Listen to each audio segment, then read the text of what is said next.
Ralph Daniel C. Frane, and I'm going to present to you the exile, trial, and death of our national hero, Dr. Jose Rizal. Now, let's proceed.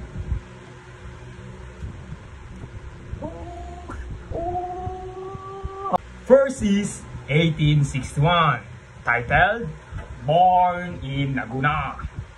On June 19, 1861, Jose Pretacio Rizal Mercado y Alonso Realonda was born in Calamba, Laguna. The well-educated and well-respected couple, Francisco Mercado and Teodora Alonso, had 7 children together. He showed great academic in schools even as a young boy. Also, he easily picking up reading and writing quickly. His mother introduced him to literature, which was a significant part of his schooling.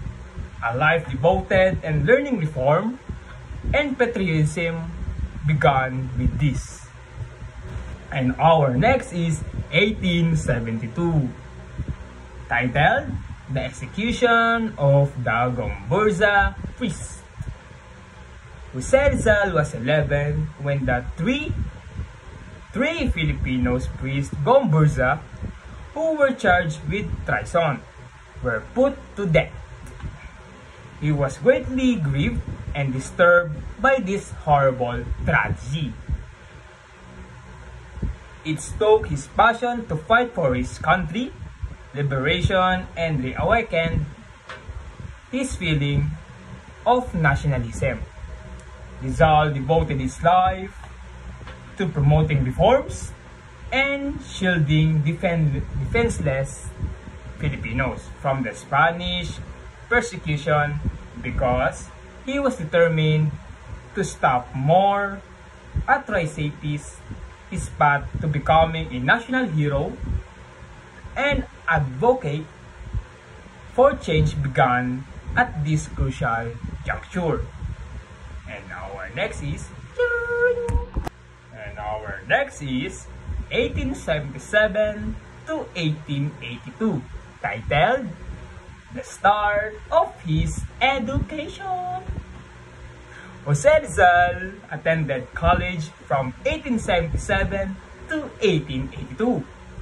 He first came in Ateneo Municipal de Manila, where he graduated with Bachelor of Arts degree. After that, he enrolled to the University of Santo Tomas to study medicine. But Spanish teachers discriminated against him based on his race. He became frustrated and made the decision to study in Spain. He traveled to Madrid in 1882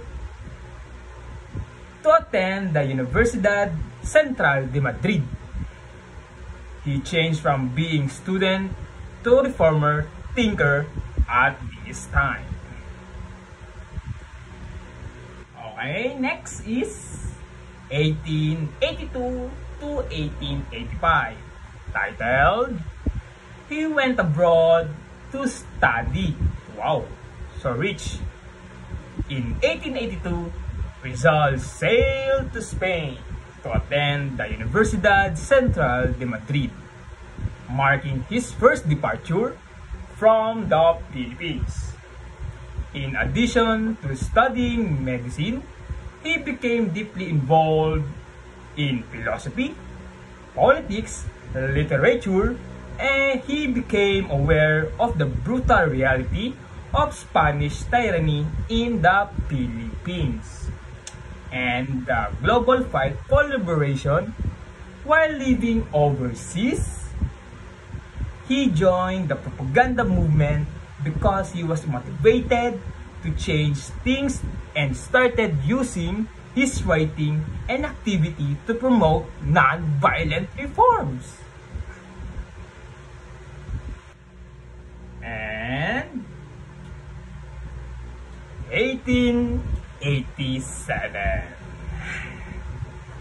titled The Publish of Noli Me Tangere. In 1887, the revolutionary Jose Rizal published his groundbreaking novel, Noli Me Tangere, which revealed the abuses and corruption of Spanish friars in the Philippines. The book led to controversies, enraging the Spanish government, and inspiring Filipinos to call reform. It introduced powerful characters that personified these tyrannies, including Sisa and Crisostomo Ibarra, showing that the pen is mightier than the sword. Noli became one of the spark of nationalism, cause Rizal was meant to be a reformer. Okay, 1888 to 1891, titled The Publish of the Second Novel of Rizal, El Filibusterismo. Rizal published the sequel to Noli Me Tangere, El Filibusterismo, in 1981. El Fili took more radical, darker tone than Noli, which exposed non-violent change. Simon is the main character in the book and embodied Rizal's growing discontent with Spanish power. In this composition, he warned that if there were any continuation of injustice, a revolution would soon take place. The book radicalized many Filipinos, especially amongst the Katipunan members. Although Rizal sought reform through education, those willing to fight for independence were motivated by his writing. Next, 1892, titled The Return to the Philippines. I shall return, ika nga. To unite Filipinos, Rizal helped found La Liga Filipina, a peaceful reformist group.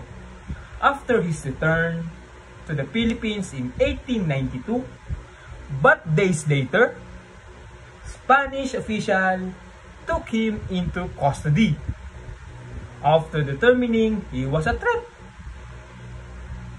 Exiled to Dapitan, he spent 4 years improving the region, building schools, providing medical attention, and constructing infrastructures.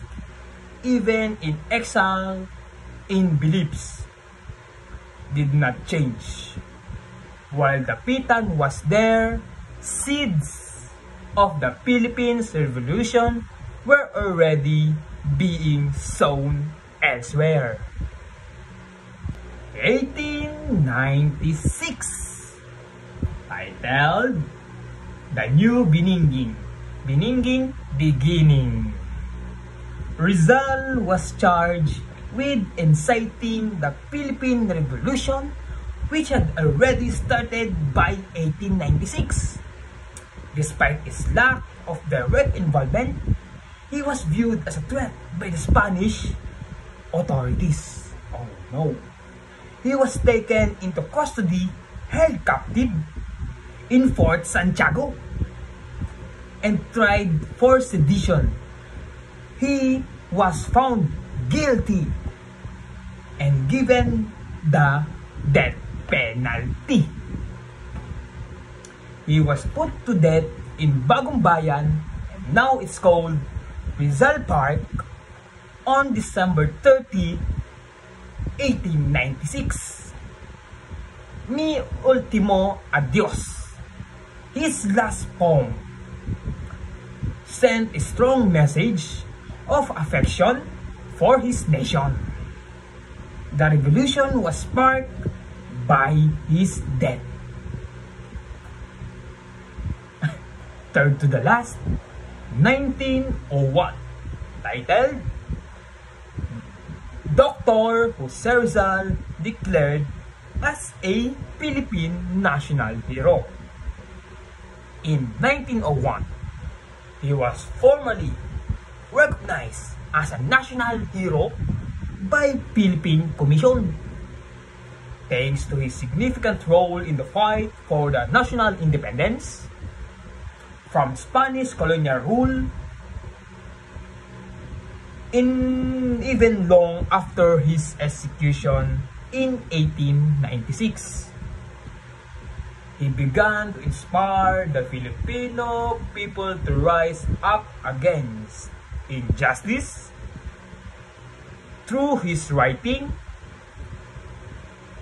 particularly his novels No Limitangere and El Filibusterismo, his embrace of non-violent dissent, literary output, and unwavering commitment to justice, establishing him as a national symbol and lasting influence in this country's struggle for independence. Okay, next is 1897 and onwards. Titled, he inspired the future Filipinos revolutionaries. Starting in 1897, Dr. Jose Rizal legacy inspired generation of Filipinos revolutionaries to resist both Spanish and then American colonial rule. This gave rise to strong national sentiments that fueled resistance, especially of two of Rizal's work, No Limitangere and El Filibusterismo. The fearless commitment to reform, justice, and freedom exhibited by Rizal motivated the revolutionary leaders such as Andres Bonifacio and Emilio Aguinaldo to take up arms and continue the struggle for the sovereignty of the Philippines. Lastly, today, titled, his idea still up to this day. After Dr. Rizal supported equally social justice and education, his views continue to make an impact on Philippine identity, nationalism, and reform movements up to this very day, because they played an important role in shaping what is integral to the Philippine values, as inspired by the Rizal words, Filipinos rally to fight for human rights, against injustice, and for the progress.